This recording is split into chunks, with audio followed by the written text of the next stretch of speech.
Wow.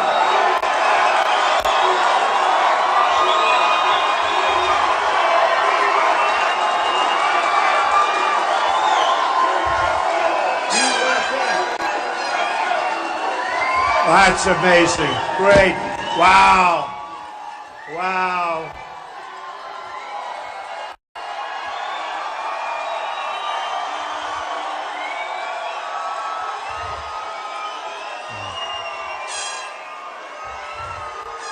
Beautiful.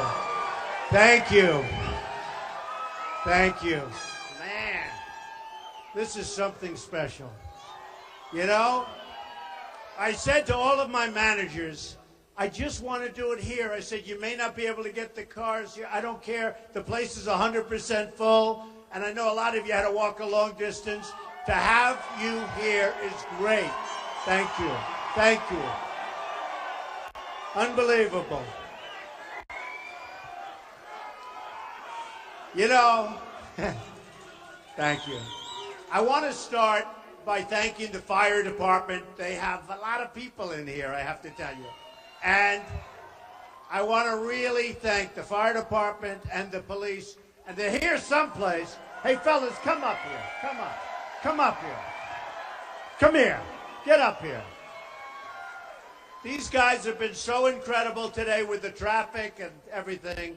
And I just want to thank our police department. They have been absolutely incredible. Look at these guys. Look at these guys.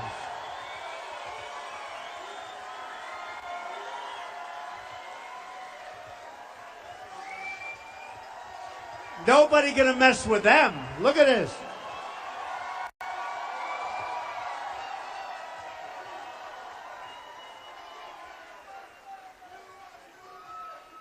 Thank you very much, fellas. They don't want to leave the stage. They'll never leave. And the fire department, likewise, they've been incredible. So thank you very much. You know, what a crowd. Is there nothing like Miami? Nothing. Nothing. Nothing like Miami. Incredible. So, when I was a little boy, my father always loved Doral. Always. And he said, come on, son. And he didn't play golf. He was a worker. He didn't want to play golf. He didn't have time to play golf. And he had a beautiful swing, actually, but he played very little, almost never. But he used to love coming here. And it was the hottest resort in the country. This is a long time ago. I won't say how many years because I like to think I'm a very young person.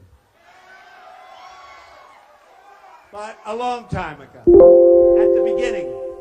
And he would say, let's go, and would walk around.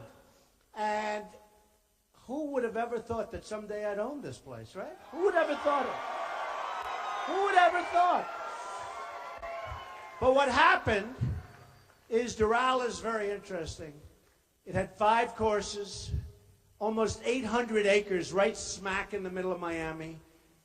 Incredible location. Right near the airport, you're 10 minutes away, and always did well. It was always one of the top places. And then, sadly, Wall Street got a hold of it. The original developer, boo, boo, boo, boo. Oh, they're going to pay tax. Don't worry about it. They're friends of mine, but they'll pay. They're going to pay. Don't worry. But you know, what happened is it became a money thing. And it was like playing cards, bing, bing, bing, and they traded. Every year, and every 3 years, somebody would make a lot of money. It was like musical chairs, like this. And they'd sell it. Then somebody would own it for 3 or 4 or 5 years, Wall Street, and they'd sell it, make a lot of money. Always made a lot of money. Everybody made a lot of money with Doral, except for the last group that I bought it for. You know, it was like musical chairs. And I bought it.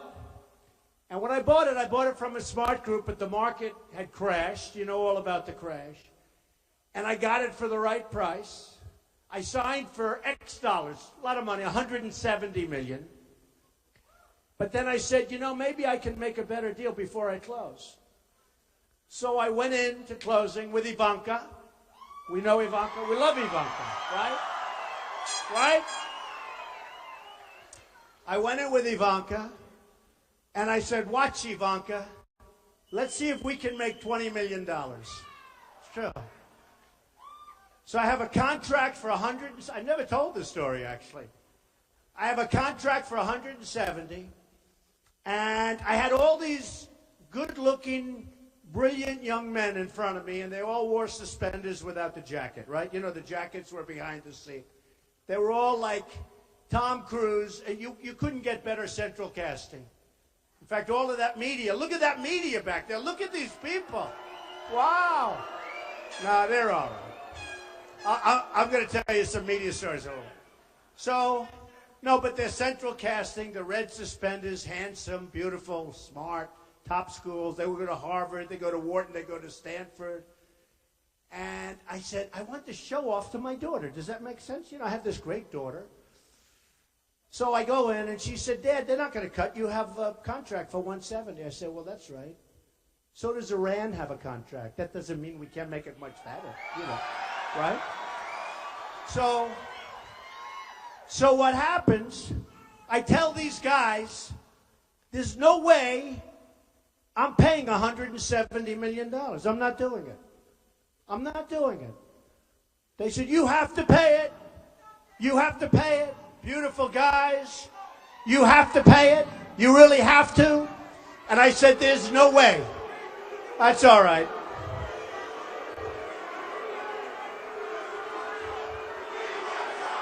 USA. USA.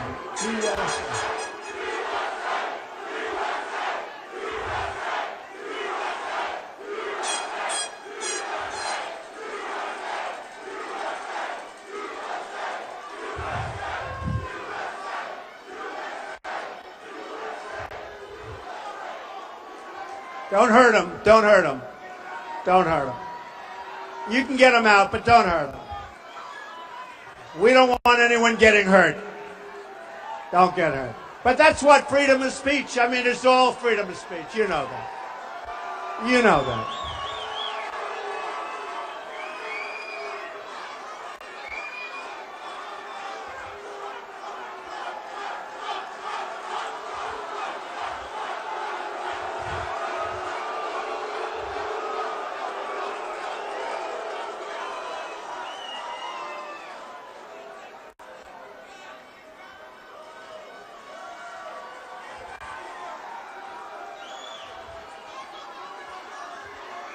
Great. Great life. It's a great life. It's a great life. That's all right.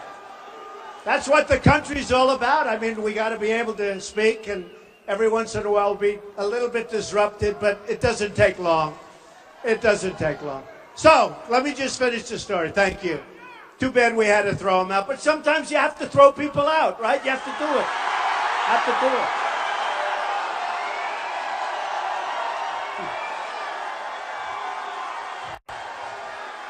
Look at that sign.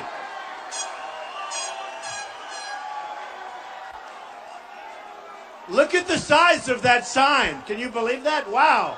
Thank you. Beautiful.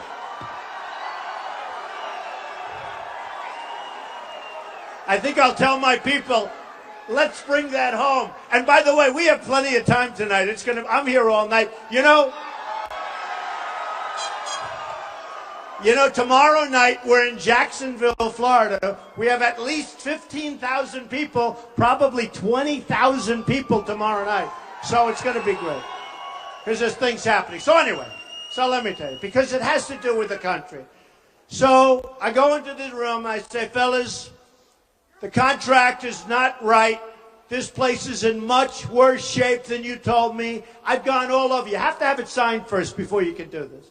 I've gone all over, and it's not fair. What you're selling me, you shouldn't be selling. I'm not closing this deal. I'll give you 100.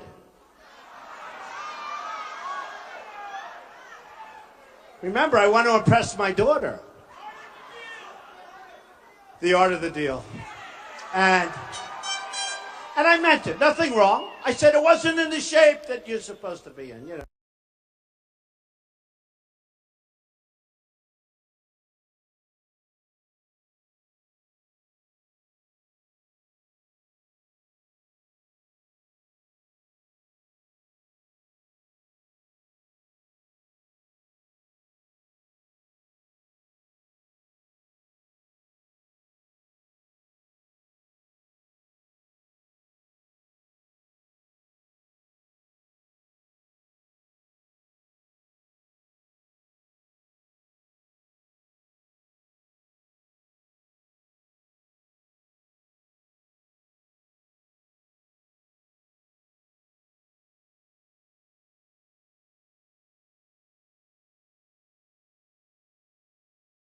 Legendary place. And the decision was, do we fix it?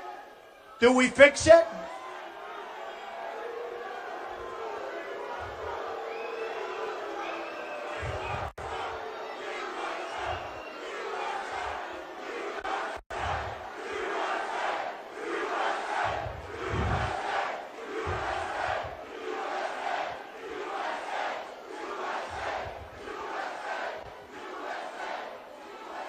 You know, by the way, you know the saddest part? You have people like that. There's a total of probably 3 over there and 5 over there.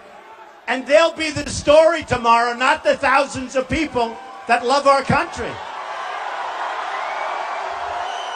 Amazing. It's amazing. No. The sad part, I had an incident like this 2 weeks ago.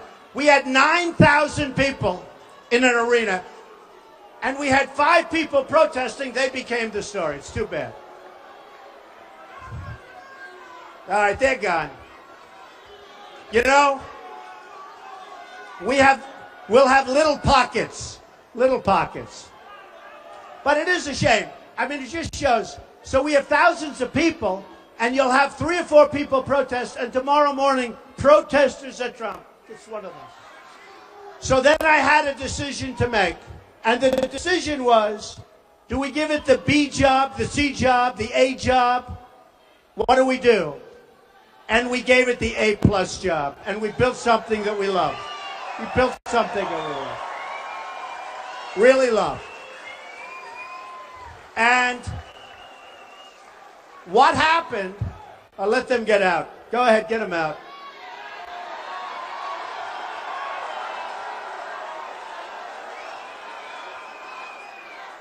See, the first group, I was nice. Oh, take your time. The second group, I was pretty nice. The third group, I'll be a little more violent. And the fourth group, I'll say, get the hell out of here.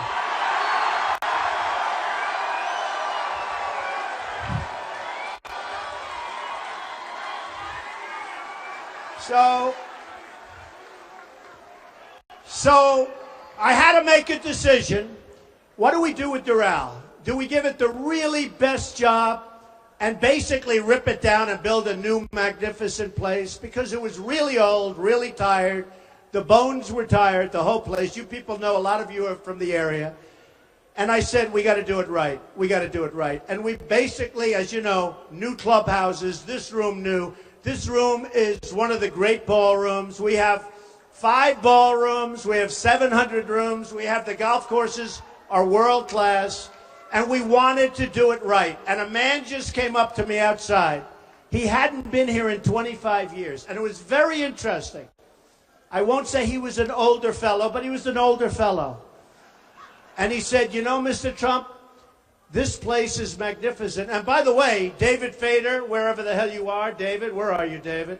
David Fader is our president and general manager. He has done some incredible job. And this is now the hottest resort of its kind anywhere in the United States. It's bringing tremendous business to the Miami area and the Doral area. And it's become the hottest place, so it's really good. In fact, the PGA Tour just gave us a 10-year extension on the tournament, which they never do. So that's how good it is. They never do that. So it's become a really, really successful place. But this gentleman came up to me, and he said, and it was so simple, and yet it was so beautiful. He said, Mr. Trump, I haven't been back here in 25 years. It was in very, very bad shape.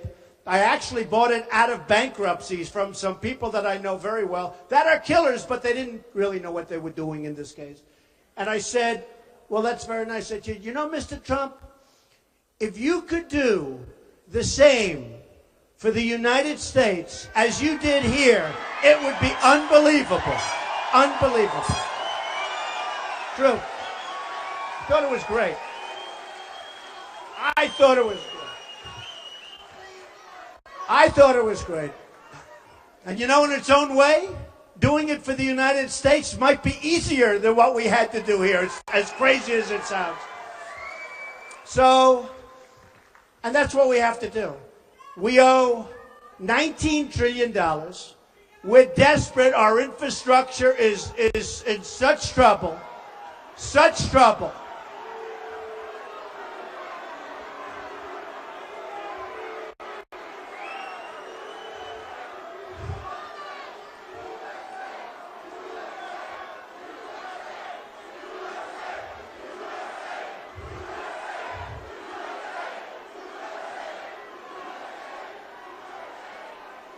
Hey,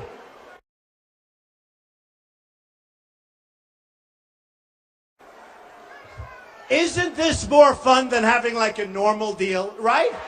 I mean, supposing we had like a normal speech, we talk and talk and talk. The evening ends, we go home, go to sleep. This is more fun, right? You know, they used to call it the silent majority, but they don't use that anymore because, frankly, it's no longer silent because we're not going to take this crap anymore. We're not going to take it anymore. We are not going to take it anymore.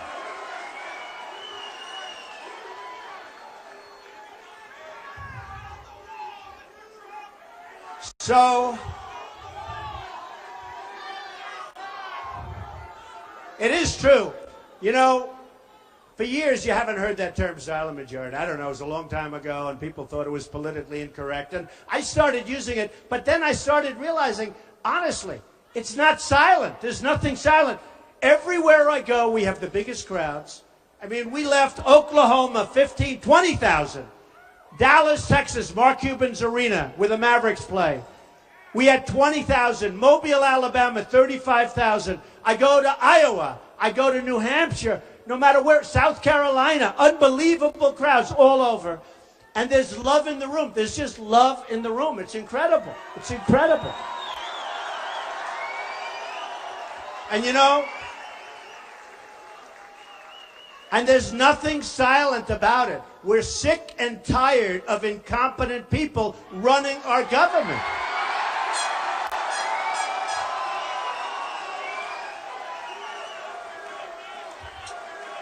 So I did something today that was quite exciting, although I think actually owning Doral is more exciting, but that's okay. But I did something today that was interesting, and it got a lot of press. I see it's got a lot of press. They have these things called super PACs. Nobody knows what the hell they are, what they mean. It's the dumbest thing I've ever seen. And all of the candidates have super PACs. And they're controlled to a large extent by investors. They're controlled by lobbyists, special interests, countries. You know, when you wonder why our politicians make such bad deals with foreign countries and with other deals, it's because they're totally controlled by people that benefit even if our country doesn't benefit. It's true. It's true. And the super PACs are a disaster. You have Jeb Bush. Did anybody ever hear of Jeb Bush? Yeah.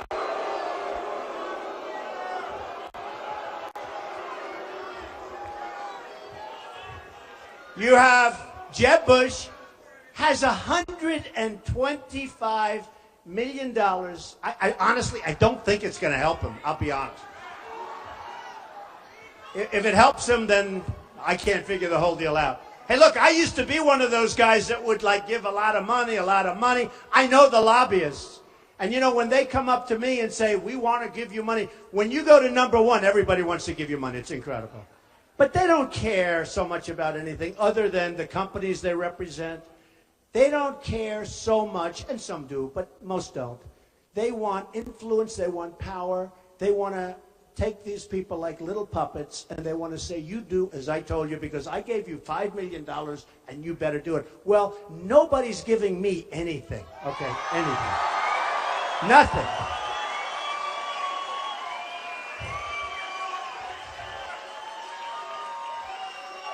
And so what happened is I noticed over the last couple of weeks, everybody's forming a Trump super PAC. I'm not forming. They're all over the place. I thought we had 4, then I heard we had 5, then I heard we had 8, then I heard we had 9 or 10. Now, I don't know Are they good or is it a scam? Because, you know, some of them, seriously, some of them, I assume, are like legitimate people. They love Trump. They want to do things. They'll go and do whatever they're supposed to do. And you don't talk to them. You know, they're supposed to be like independent. And others, I would imagine they probably pay themselves salaries. And who the hell knows what happens with all the money? So we did something today. That was all I know is I haven't gotten any of this money. None of it. I feel guilty about that. I feel a little foolish, actually. And we wrote notices and notifications, sent them all to the government, to the people, to everybody, that we don't want super PACs, that we don't want anything to do with them, to close them up ideally, hopefully to give the money back, whatever money's raised. I mean, I saw the other day in one of the programs, two young, nice-looking guys, big fans of Trump, I think, and they opened an Art of the Deal. I think it's called the Art of the Deal Super PAC, after my book, right? And by the way, we're having a new book come out on November 3rd. I think it's going to be great. I think it's going to be great. But the Art of the Deal Super PAC. And they look very good. And they talked about we love Trump, where they're going to do this. And, you know, probably it's true. I don't want to take any chance. I don't want it. I don't want any help. I don't want... The one thing we do, people send in small donations, like small ones. For a woman, $7.50 with about a 4-page letter. Another woman, $50, $30, $90, $250. But that I love because, number one, you can't send it back. How do you send a letter back to a woman who loves the country, who's giving a lot of money? That's like giving $1 million to a rich person. How do you send the $7.50 back? You can't. You can't. There's no letter you can write. It's true. There's no letter that you can write to that woman to say, we don't want your money, okay? So that's the only stuff. Or we take it, and it comes in, and that's the only stuff we want. But we don't want any of the, you know, the big money. We don't want any big money. And so today, I did something, started getting big press, actually, this evening, because nobody's ever done it. I disclaimed and disavowed all super PACs. I don't want any of them. I don't want their money. I don't want anything. And I said very strongly when we wrote the letter, and I told my attorneys and everybody, that I think every candidate running right now for the presidency should disavow their super PACs. They should disavow their super PACs. You know, and these super PACs are really running the campaigns. They're running the campaigns. For instance, I hear in Iowa that there's going to be a merger of Ben Carson, and I like him. He's a nice guy. They're going to merge the super PAC. He's got 2 of them. And they're going to run, and they've been running his campaign, and he doesn't hardly have to go there. And I'm saying, what am I? Why? I'm not allowed to do anything?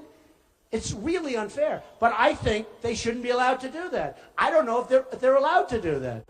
But how do you have super PACs running campaigns? Now, and then when you think of it, so you have these super PACs with millions and millions of dollars, and they're running a campaign.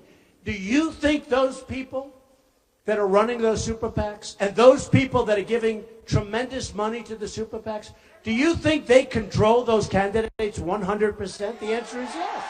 Yes.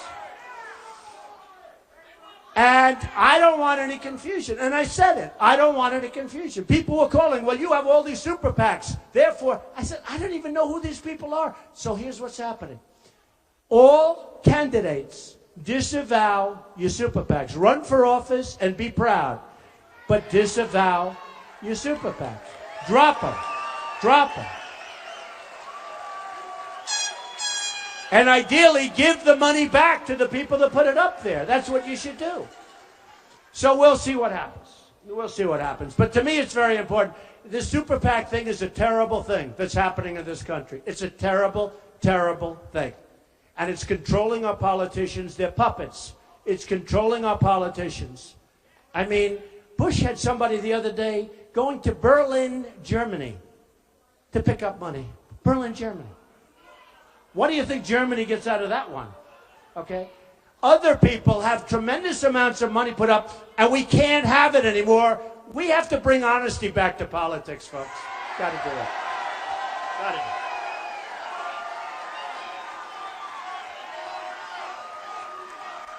So,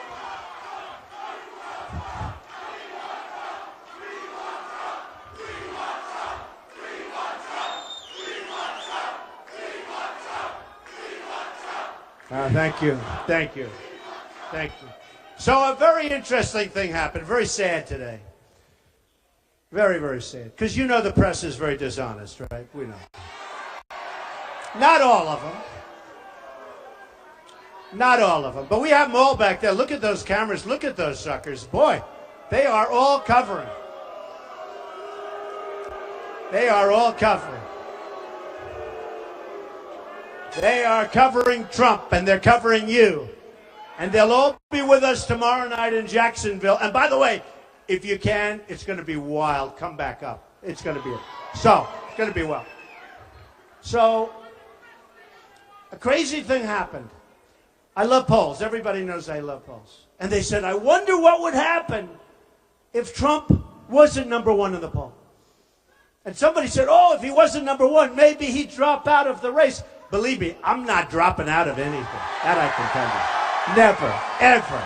I'm not dropping out of anything.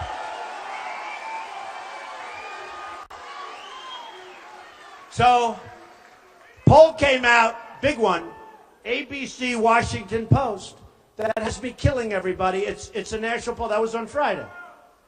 We're killing 32. Think of it. 32. You know, you notice every week I started at 3. First, well, that was slightly before I ran, but because nobody thought I was going to run. Nobody thought I was going to run. You know, they all said, he's never going to run. If he runs, it doesn't matter. What does he know about politics, right? I've only dealt in politics all my life, that's all. But, so it started at 3, it went to 8, went to 12, went to 16, went to... Now, as of Friday, nationally, 32, and then another one came out. Another one came out last week. Reuters, listen to this one, 33 to 15. 15. 15 is Ben Carson. He's in second place. But they kept saying, oh, if Trump ever loses, because you know what? I mean, I'm getting spoiled. From the time I ran and from the time I went up, when I was at 12, they said, all right, he's peaked. He's peaked. You know, you're hearing the same crap, right? Then it goes to 16, 17 the next week. Well, that's his plateau. He's plateaued. The word plateau, they love that word. So he's plateaued. Then the next week it went to 21. Well, that's it. That's it. By the way, 21's not bad when you have 17 people, right? 21.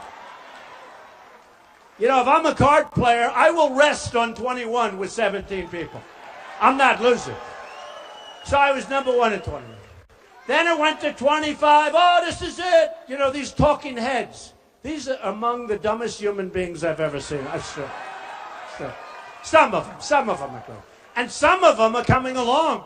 I mean, some of them were so terrible and so nasty, and now they're coming along. They're becoming like, I don't know about fans, but they're saying, a poll just came out, we're 81% to win. I mean, can you believe it? I didn't know that. 81%. Who would have thought this? Rasmussen. The Rasmussen, I'm walking up here, and one of my people stopped me. I said, excuse me, I got to make a speech. Oh, no, I'd like to talk to you. I said, what do you want to talk about? They're introducing me. And Rasmussen just said, nationally, I'm beating Hillary. Just came out. Just came out. Hey, what's the beat?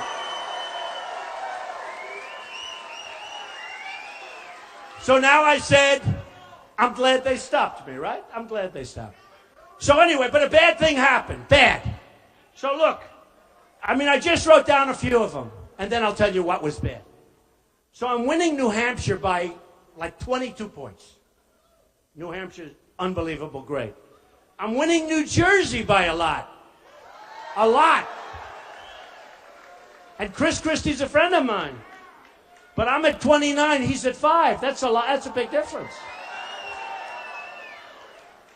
I'm winning Florida. I'm beating Bush and Rubio. Right?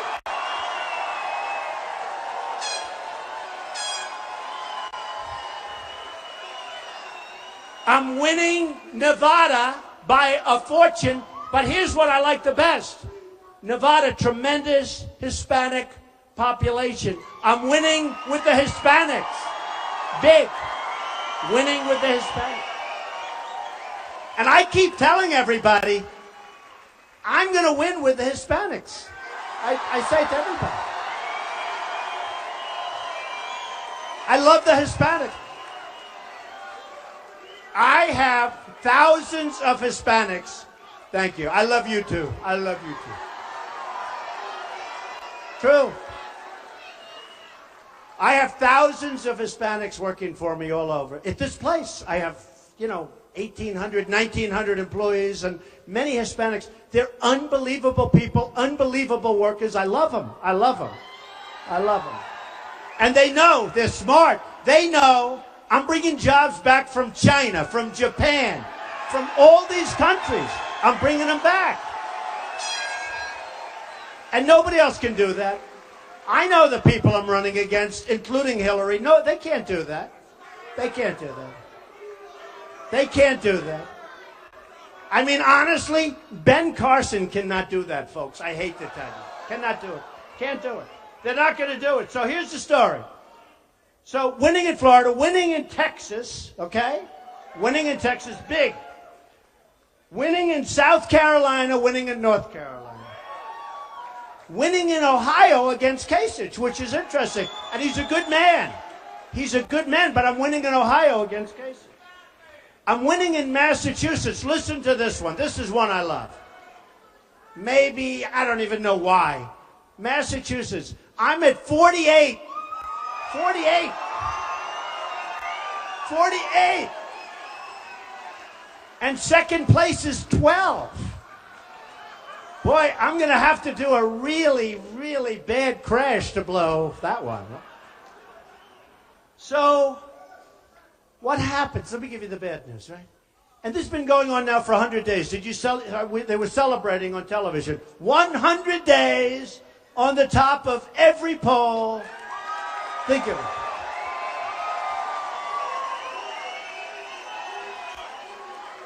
100 days on the top of every single poll, national and state. Okay, that's the good news, right? Let me give you the bad news. The press was so happy. The press. I love Iowa, and I honestly think those polls are wrong.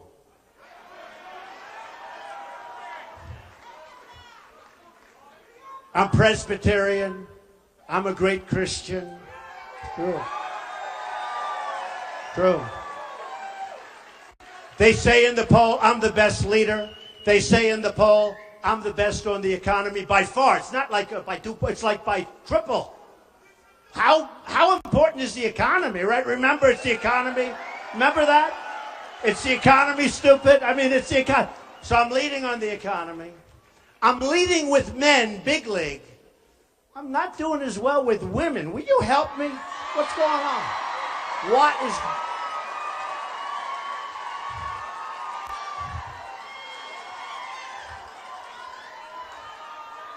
Which I don't... Look, nobody respects women more than me. Greatest person ever was my mother, believe me. The greatest. Nobody's going to be better or do more for women than Donald Trump. That I can tell you. That I can tell you. And I think they know it. I'd rather do well with women than with men. With men, I'm doing great. I'm killing everybody. With women, not terrible, but I could do better.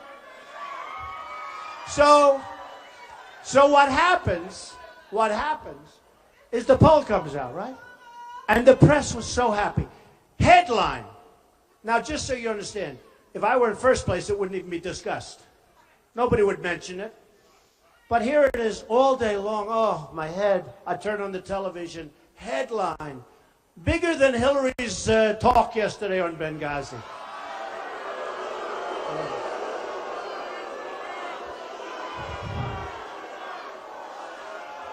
So headline. Here's the headline. Headline. The biggest story. You see it. Am I right? Trump falls to second place in Iowa. I said, no way. The press was going crazy. They loved it. They were so happy. I won't mention the names, but you know some of them. You know some of them. We have a breaking story. Donald Trump has fallen to second place behind Ben Carson.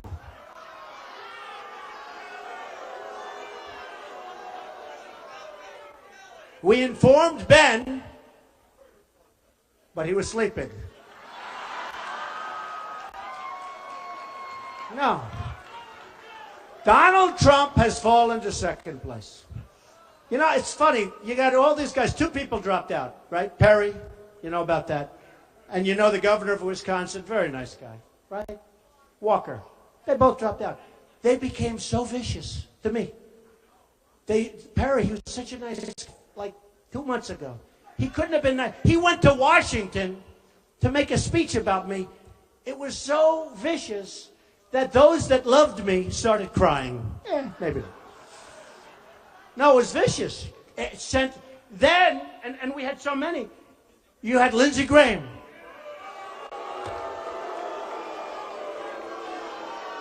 I don't even know the guy. The only time I know him is when he calls me constantly asking for campaign contributions. It's true.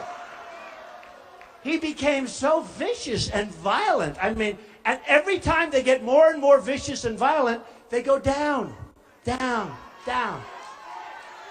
In fact, Lindsey Graham was at 5, and he hit me as hard as you can be hit. He said, I don't know anything about the military. What do I know about foreign affairs? Except one thing. I wrote a book in 2000, right? And Joe Scarborough yesterday covered it. I wrote a book in 2000, before the World Trade Center came down. And I said that there's going to be a big attack in this country. And I said, probably by somebody named Osama bin Laden. This was before anybody ever heard his name. And I said, it's going to be much worse. You remember the first attack, which was a horrible attack, but it was a small attack by comparison, obviously, to the second one, which was horrendous. The worst attack in the history of our country, worse than Pearl Harbor. At least with Pearl Harbor, they were attacking the military. They weren't attacking innocent civilians, of which many thousands died, and are still living in pain and suffering. Not to mention the fire departments, the police departments, and all the guys that had to breathe that air for long periods of time. So, thank you. So I have it in the book. Watch Osama bin Laden. And Scarborough goes, whoa, when was that book written? Before the World Trade Center. Whoa. And he's a good guy. He was like, he couldn't believe it. And I don't get any credit. They don't give me any credit for it. And then I have Jeb Bush saying, what does Donald Trump know about the military? Or about, I'm like a smart guy. You know, I'm really smart. But it's amazing. People are talking about it. They should talk about it more, because if you read the book, it says Osama bin Laden, the guy. And the reason was, he was a terrorist that was getting a lot of notoriety. He made very vicious statements toward our country. And I said, you better watch that guy. And what happened? I think it was 19 months after that, he came back and knocked down and attacked viciously with the lives of the World Trade Center. So, in the debate, which every poll said I won, by the way, but these are minor details, forget it. The second debate and the first debate. Drudge, Time Magazine, Slate, everybody, every single poll, online polls, they all say, believe me, I'm not calling up hundreds of thousands of people, I can tell you. But Jeb said, my brother left us safe. And I'm okay with it. But then I said to him, what about the World Trade Center? The biggest attack ever. They should have known about it, and they could have known about it. And I'm not blaming George Bush. I'm not blaming anybody. I could also blame Clinton, right? No. Because in all fairness to Bush, he was only president for about 9 months, in all fairness. And Bill Clinton gave a speech, and he knew Osama bin Laden just like I did. And he gave a speech talking about Osama bin Laden. So we can blame Bush. We can blame everybody. I will say this. You know the expression, the buck stops here. Your president, the buck stops here. That's the way it is. And it's one of the reasons that I say, and I mean this so strongly, we owe a lot of money, 19 trillion, I told you. But we've got to build up our military so big, so strong, so powerful. Got to do it. We got to do it. We got to do it. So powerful that nobody is going to mess with us. Nobody. I don't want to use it. I don't want to use it. Nobody is going to mess. You know, we're working on an airplane right now. I don't know if you've been reading about it. Billions and billions of dollars for one plane. And the test pilots, did you read this story? I love the test pilots. These are great guys. These are seriously good flyers. Do we agree? And they came out of the plane, billions of dollars, and they say, this thing doesn't hold a candle to the old one that we used to fly. It doesn't maneuver as well, doesn't work. We're talking billions and billions. What are we doing, folks? What are we doing? What are we doing? What are we doing? So we need a special leader. We need a special leader.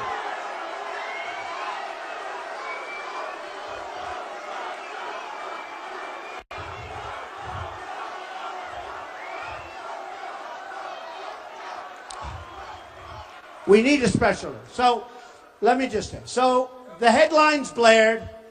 I don't believe those polls, by the way, because both of those pollsters do not like me. I'm telling you. Now, I'm not saying anything that goes on illicitly with polling, okay? I would never, ever say that. But both of those polling groups do not like me at all. And I disagree. I don't believe it. I was just interviewed. Where is Jake Tapper? Is he here? Jake. Where's Jake? What happened to Jake? No, he's a good man. He just interviewed me. Watch me. 9 o'clock. Sunday morning, Jake Tapper on CNN. What the hell happened to Jake? He's here someplace. He's here someplace. He's a good man. Oh. He's maybe shy. But he's here some. But it's good. It's 9 o'clock on Sunday morning, CNN. But I think we're going to do great in Iowa. I think we're going to do really great. But here's the story. I have never seen such press. I mean, my wife called. She said, "Are you okay, darling? How bad is it? How bad is it?" They made it sound like it's the greatest defeat in history. The part is if they won it, it wouldn't have even been mentioned. It wouldn't be a story.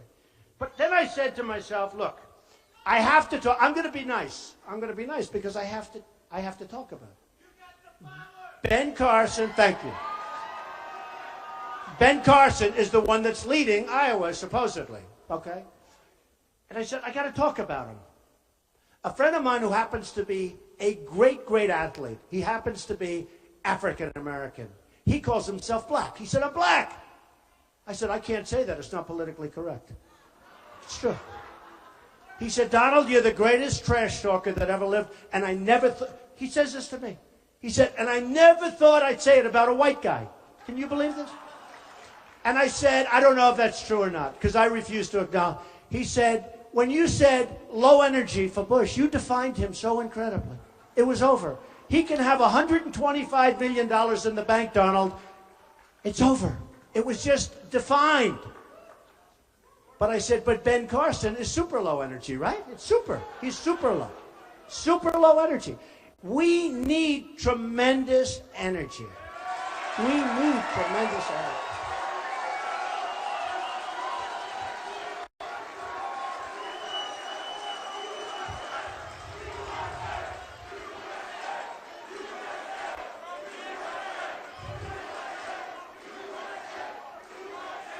We need energy. So, Hillary Clinton the other day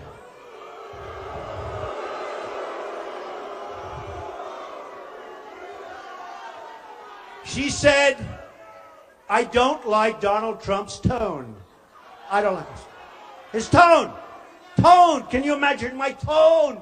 My tone. Think of it. She doesn't like my tone. We have people, they're Christians, and their heads are being chopped off in the Middle East. We have people that are dying by the thousands all over this country. We have people that are being drowned in cages. It hasn't been like this since medieval times, it's true. Who would ever think? And she's talking about my tone. Think of it. Think of it. Think of it. We have to be politically correct. So they can chop off the heads of an American Christian, and we can't waterboard. It's not fair. No, it's not fair. No, think of it. Think of how crazy and how lopsided our country has become. Think of what's going on. Think of what's going on. Think of why we're not respected. Think about Sergeant Bergdahl, a traitor. A traitor. Think of it. He's a dirty, rotten traitor. 6 people died going after him. They died. 6 young, incredible, brave people died. The deal is, we get Traitor Bergdahl. They get 5 of the best people that they have, that they've been after for 10 years. They get 5 killers that are right now leading and back on the battlefield, trying to kill everybody, including you. And we get Bergdahl, a traitor. Okay? We get Bergdahl. And then, 2 days ago it came out that Bergdahl, they don't want to put him in jail. You know, in the old days, boom, firing squad. No, it's true.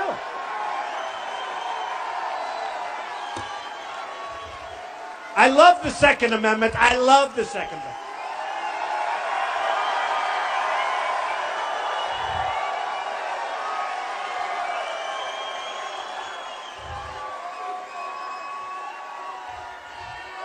So 2 days ago, it comes out that Sergeant Bergdahl won't even have to go to jail. Oh, think of it. Where have we gone? Where have we gone? What's going on with our country? Okay? I'll tell you one thing. If I win, it's not going to be my most important job. Not if. Nah, we have to say if. Hey, look. Look. They're all going, not if, when. All right. All right. Okay, I have a, you know what? The word should be if, but you know what? They're going crazy up here. They're saying when. So when? Okay, when? When? And I hope so, because I'll tell you, we can make our country so great again. Can make it so great again. But I promise you, we will be reopening that Bergdahl disaster. We will be reopening it. It's going to be a lot of things are going to be reopened. There are a lot of things going to be reopened. You're going to have a lot of things reopened. So I went to my people, and just like Doral, I got it for 170. Everyone thinks it's done. I say, let's make it 150. They say, how can you do that? You signed a contract. I did, but the place, just like that, we have deals with China that are done. Somebody said, well, they're signed. I said, that's okay. They violated every deal we ever made. No, they violated. That means they're in default. That means they're in default, okay? So I said to my people 2 weeks ago, I said, go back and tell me what is our trade imbalance with, I picked 3 countries, China, Japan, and Mexico. I just want to find out. I'm just curious. I'm just curious. So Mexico, and I love Mexico, and I love the Mexican people, but their leaders are too smart for our leaders. Ay, ay, ay. Our leaders are so stupid. They're so stupid. So with Mexico, we lose about $45 billion a year. Would you say that's a lot? But that's okay, because that's peanuts compared, wait till you hear. Japan, we have an imbalance of $70 billion a year. 70 billion. 70 billion. It's most people don't even know what that is. What does it mean?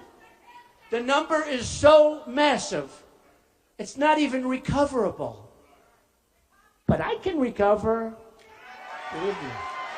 But here's the beauty. And I love China. They buy my apartments. They give me $25 million. I do them like hotcakes. But China is the most unfair because, well, Japan's right there. You know, Japan sells those. They just devalued the hell out of their currency. You saw that, Japan. But China gave the biggest, greatest devaluation in the last 2 decades, meaning 20 years. The biggest devaluation. So I said, what's the trade imbalance? They told me Mexico first. I said, wow, that's a lot of money. Then they said Japan. I said, wow, that's even more money. I said, give it to me with China. Almost $400 billion a year we lose. How stupid are we? We should be ashamed of ourselves. How stupid are we? And I don't blame China. I don't blame them at all. I have friends from China. They used to come up and see me and say, oh, Donald, we can't believe that we get away with this. It's unbelievable, you people. They are incompetent. Then I said, I'm running for president. They called me, no, we were only kidding. You're actually, it's amazing. They had no idea I'd be revealing their conversation. They can't even believe they get away. First of all, when China sends us their goods, there's no tax, there's no nothing. When we send China, number one, they won't accept them. If they do accept them, they have massive taxes and tariffs. It's a one-way street. It's a one-way street. A friend of mine, great manufacturer, can't get his goods in. He manufactures great stuff. Can't get his goods in China. He calls me. I can't deal with these people. Then finally he gets them in. They charged him a tax that was so high, I can't tell you because nobody's going to believe how high it was. These are smart people. But I have people that are smarter. I have people. Sure. I have people. I mean, I have some of the great business people. They're all calling me. These guys, friends of mine, some enemies. I even have enemies calling. I have guys that are so smart, and some I don't like. Some I can't stand. Some are horrible people. Actually, I know one that's so bad as a human being. He's the worst human being I've ever met, but he's an unbelievable negotiator. I said, Irving, come on, you're going with us. And these are wealthy people. These are really wealthy people. And they're all calling me. They all want to get involved. I have a great guy, really great businessman, great everything. Carl Icahn. He called. I want to get involved. I want to help. He doesn't want money. He doesn't want a salary. You know, all these people representing us, they want salary. They give $2,000 to somebody, and now they're supposed to be paid for the next 8 years by some stupid politician. Okay? No. Carl Icahn wants to represent the country for nothing. Now, if I say, and he's a great guy, and I don't care if he's a great guy, but I don't care. Because I have others that aren't great guys, but they're great at what they do. I know the great ones, I know the bad ones, I know the guys that are overrated. You got some overrated. You got some that are highly overrated. I won't use them. I have some that nobody ever heard of that are better than all of them. They're great. We have the most talented people there are. This isn't going to be political. This isn't going to be political hacks. Now, if I tell Carl, go watch over China for me, Carl. Just watch over China. Trust me, good things are going to happen for us. Believe me. Really good things are going to happen. I mean, we have a thing right now going on. It's called corporate inversion. Nobody knows what it is, but companies have trillions of dollars in other countries. And we can't get it back into this country. You know that, right? You've been hearing about it. Trillions. They know the number is $2.5 trillion. I say it's much higher than that. Nobody really knows. I think it's right. So at least $2.5 trillion is offshore, all these different countries. And what we're doing is our companies are going to, and they've already started, leaving the United States and moving to those other countries to get their money. Well, but you can't blame them. to get their money and to get lower taxes. So I came up with a tax plan that cuts taxes way down for corporations, for the middle income people,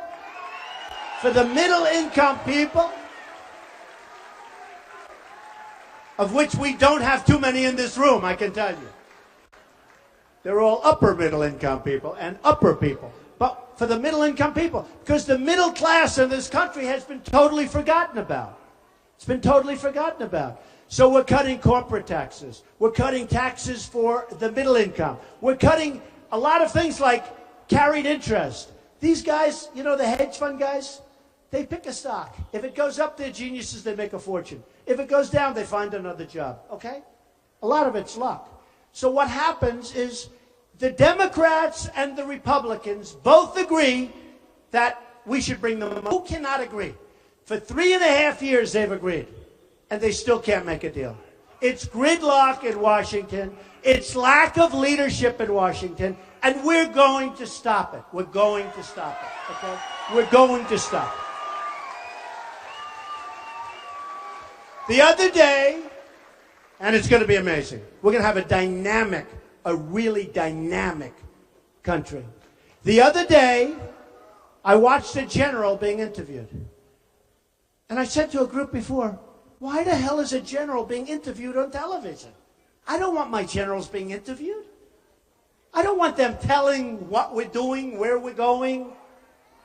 Can you imagine General George Patton, who used to walk in a room with blood pouring out of his eyes? Do you think this guy's going to be interviewed on CNN? I don't think so. I mean, I'm watching this general be interviewed, and the first thing is that, and I love great generals. I love General MacArthur. You know, to this day, he had the highest marks. I'm a big fan of academics, believe it or not.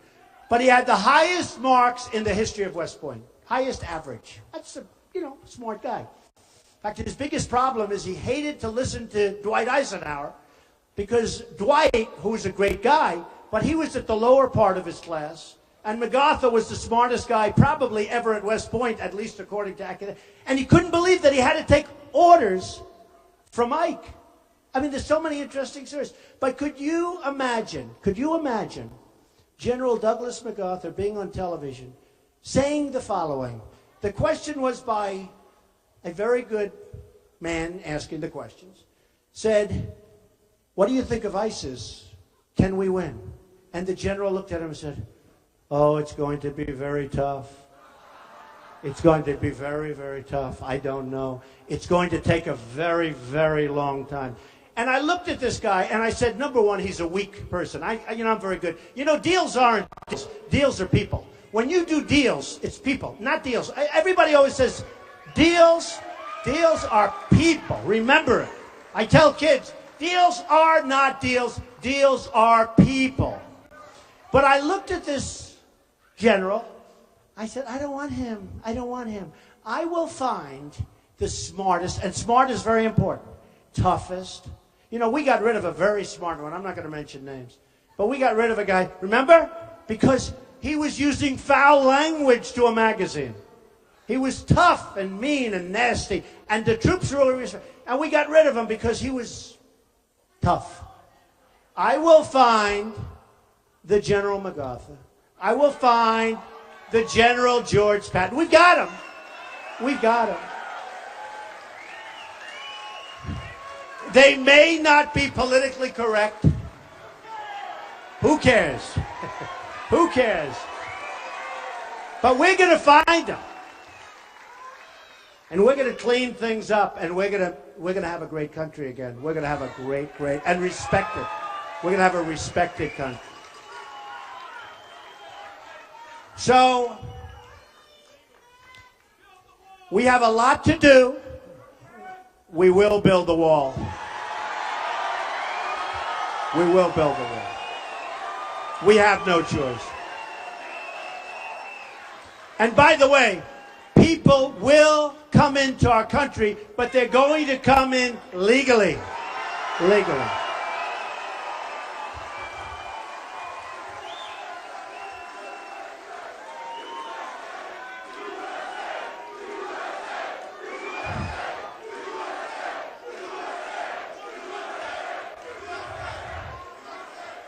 You know, I appreciate whoever the hell yelled out, "Will you build a wall?" Because to be honest, in this group, I wasn't so sure I should be talking about walls. Does that make sense?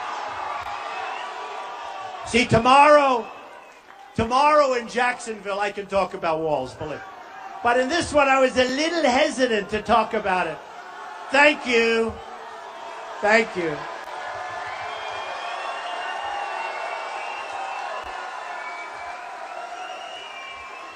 By the way, and I say this all the time, and people bear it out, a radio host, Hispanic show in New York, said, you know, he was interviewed 2 weeks ago, he said, you know, my audience is all Hispanic. They love Trump. They love Trump. And let me tell you who wants to stop illegal immigration more than anybody? The Hispanics that are in our country legally. It's true. It's true.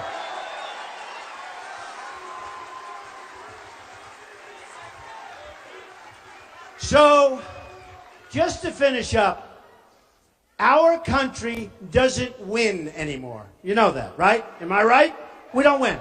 When was the last time we had victory? We lose with China on trade. We lose with ISIS. We lose with Iraq. We don't know what we're doing. Iran just made the single greatest contract I have ever seen anybody make. We were represented by a man that should be ashamed of himself.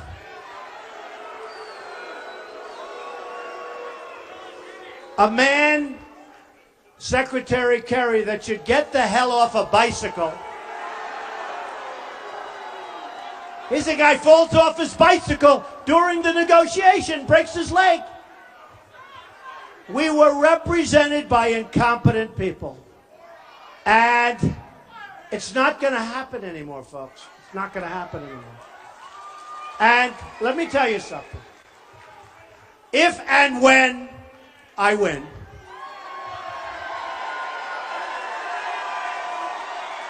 I'm not...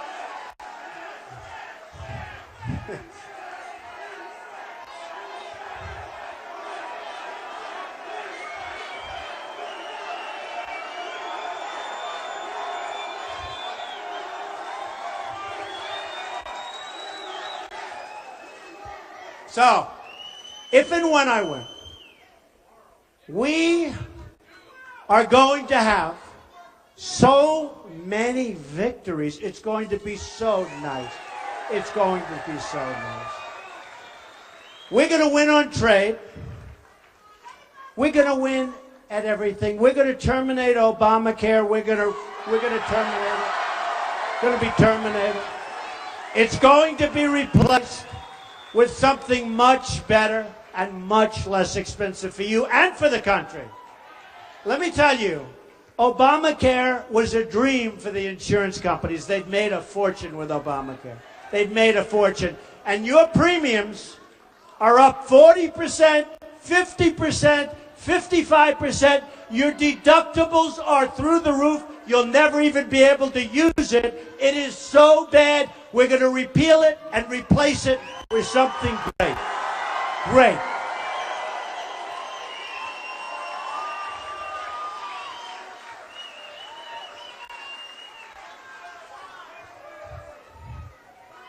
We are going to bring back the American dream.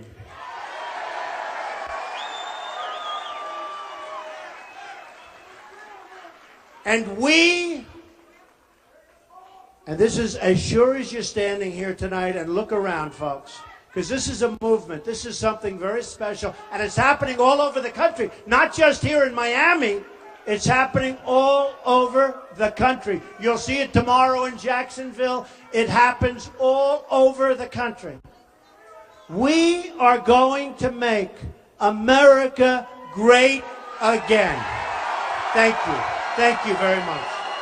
Thank you.